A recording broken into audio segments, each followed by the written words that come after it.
Oi pessoal, eu sou Elisa Kemi Watanabe, artista orientadora, e essas são aulas da Fundação Deodato Santana de São Sebastião, São Paulo. Esta é uma série de vídeos que serão feitos nesse ano de 2022 para complementar nossas aulas presenciais. Nesta aula, nas primeiras 3 aulas, estarei falando sobre o processo artístico. Vou dar o exemplo do meu caso, né? E inclusive estar me apresentando para vocês. A minha formação foi primeiramente fazer a faculdade de moda. Depois que eu me formei, eu comecei a trabalhar com a parte de estilismo para roupas, para confecção e também design de estamparia. Os 3 anos que pude trabalhar com estamparia foram muito bons, pois pude desenvolver a pintura com guache, coline e também nanquim. Naquela época ainda não havia o processo digital, era tudo feito à mão. Então passávamos o dia inteiro pintando tantas estampas como as variantes de cores. Também fazia ocasionalmente ilustrações para catálogos e também desenhos para vestido de noiva. Paralelo a isso, comecei a dar aulas na faculdade onde me formei. Ao longo dos anos, pude dar aula em várias faculdades, em pós-graduações e tive várias experiências com diversas disciplinas, como laboratório de criatividade, orientação em trabalho de conclusão de curso e o meu preferido, estamparia. Dava aula de ilustração e estamparia também. E no de ilustração tínhamos que fazer o desenho e depois aplicá-lo em algum objeto ou produto de moda, decoração, acessórios. E com isso, precisei fazer uma pós-graduação e escolhi artes plásticas, que era o curso que eu mais queria fazer.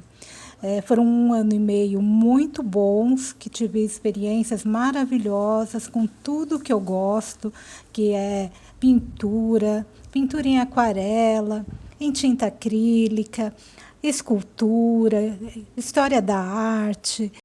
Quando terminou a pós-graduação em artes plásticas, nossos professores de História da Arte eram excelentes.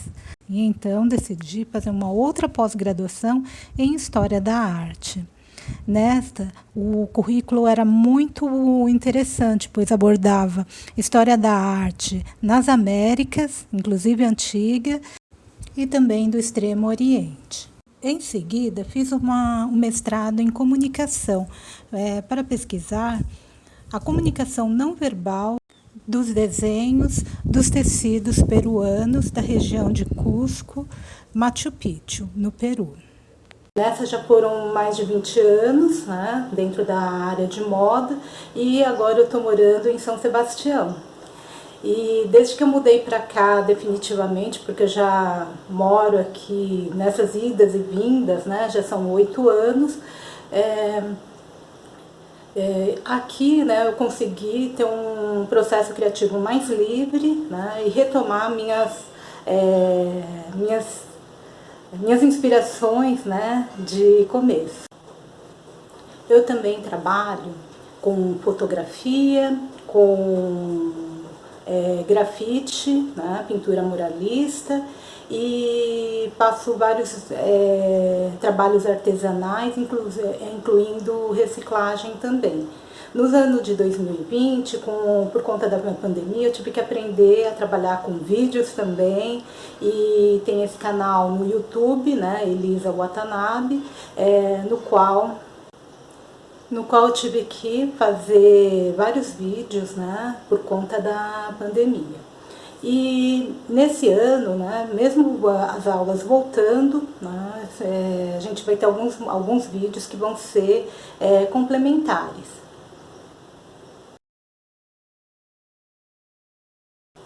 O meu caminho artístico, ele começou quando era criança, né? E eu gostava muito, era muito pequenininha, copiava, e depois eu passei a criar meus próprios, né, desenhos também, e depois fui criando as roupas, pintando, e aí, assim, foi um tempo que eu me dediquei muito à pintura, com desenho voltado para mangá. Depois eu entrei na faculdade de moda, né? E aí esse trabalho foi se transformando, né, numa coisa um pouco mais estilizada e adaptada para o mercado de moda. Hoje, né, ele é uma fusão dos dois. Mas sempre um desenho que quer ser desenho. Ele nunca teve pretensão de ser um desenho realista. E hoje, quando eu vejo o meu processo artístico, eu vejo que muito tem a ver com a influência das tradições japonesas. Mesmo sem ter contato com elas quando era criança, muito desse universo ele já passa, né, pela própria hereditariedade. E dentro da história da pintura japonesa, a pintura japonesa ela nunca teve a intenção de ser realista. Ela sempre foi um desenho, né, que quer ser desenho. E sempre plano, chapado, né, às vezes com alguma tonalidade de profundidade, mas não como no Ocidente. E que são, por exemplo, as pinturas ukiyo-e.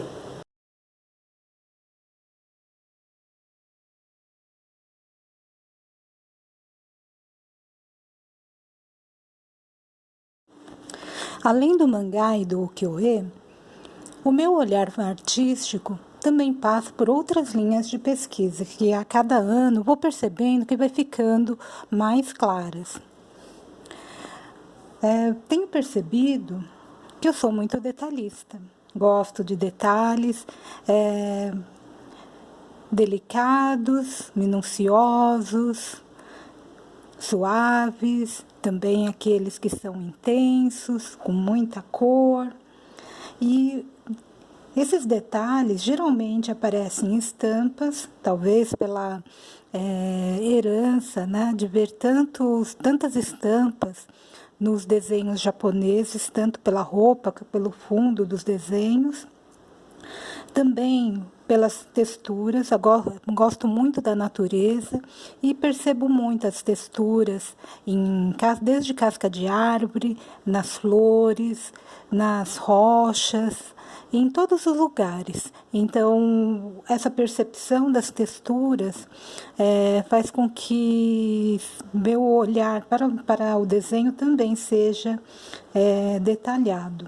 Me identifico muito com cultura e identidades do mundo inteiro.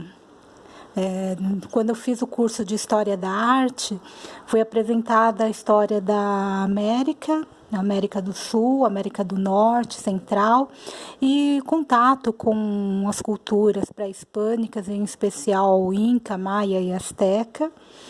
E tive a oportunidade, logo em seguida, de estar visitando o Peru. Quando eu fui para lá, Peru e Bolívia, e quando eu fui para lá de mochileira, um mundo se descortinou. Naquela época que não tinha internet, a gente não aprendia esses assuntos na escola tradicional, estudei em escola estadual.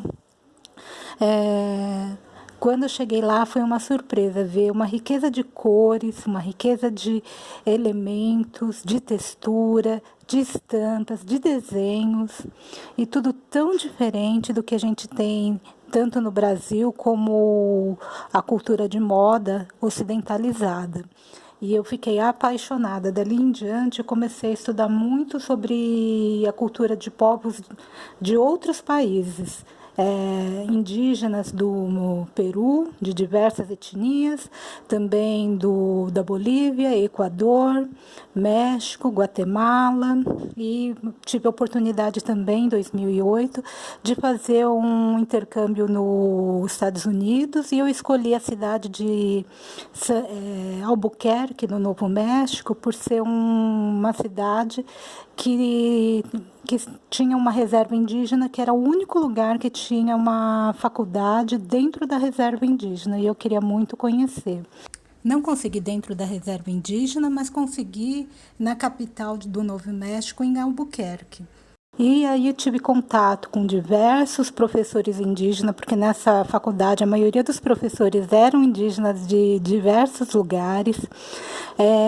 E foi muito curioso, porque lá a cultura era muito forte, eles preservam muito a questão da identidade, da ancestralidade. aulas, muitas das aulas começavam com uma prece, cada um em sua língua nativa, e tinha um propósito, tinha toda a reunião e depois tinha a finalização. E isso me marcou bastante. Pude também participar de alguns festivais, como o Festival da Mãe Terra, em honra à Mãe Terra, e também outros cerimoniais indígenas também. E pude perceber o quanto que o simbolismo, o significado desses povos aparecem na roupa. E aí eu fui começar a perceber quanto da nossa cultura reflete em nossa roupa também. Quanto do que eu desenho é reflexo do que eu vivencio, do que eu sou, do que eu penso, do que eu acredito, das minhas vivências, da minha ancestralidade. E tudo isso foi todo um caminho que não parou até hoje. E vamos chegando ao final dessa parte número 1. Espero que vocês possam estar aproveitando, tendo ideias, vendo que as coisas às vezes precisam de um caminho muito mais longo e demorado do que às vezes a gente pensa, mas vale muito a pena. Os anos passam muito prazerosos, o importante é que se foque em fazer o que gosta e não nos resultados. Você vai ser um artista renomado, você vai ter seus trabalhos expostos em grandes galerias. O importante é a gente sempre fazer aquilo que a gente gosta, porque quando a gente gosta do que faz, sempre frutos e frutos vão avançar. Também nossa vida, ela é um processo em que a gente vem para esse mundo para aprender muitas coisas, não é?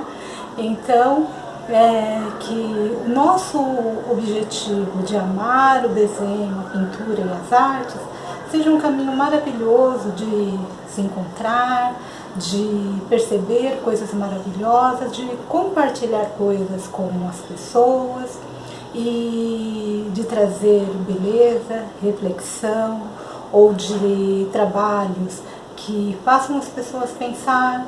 Então, sempre a arte, ela mexe em algo muito mais interno e ela é muito importante porque ela é um alimento imaterial. Enquanto a gente tem o nosso alimento físico, aquilo que nos mantém vivos fisicamente, é através da arte que o nosso espírito ele se alimenta também.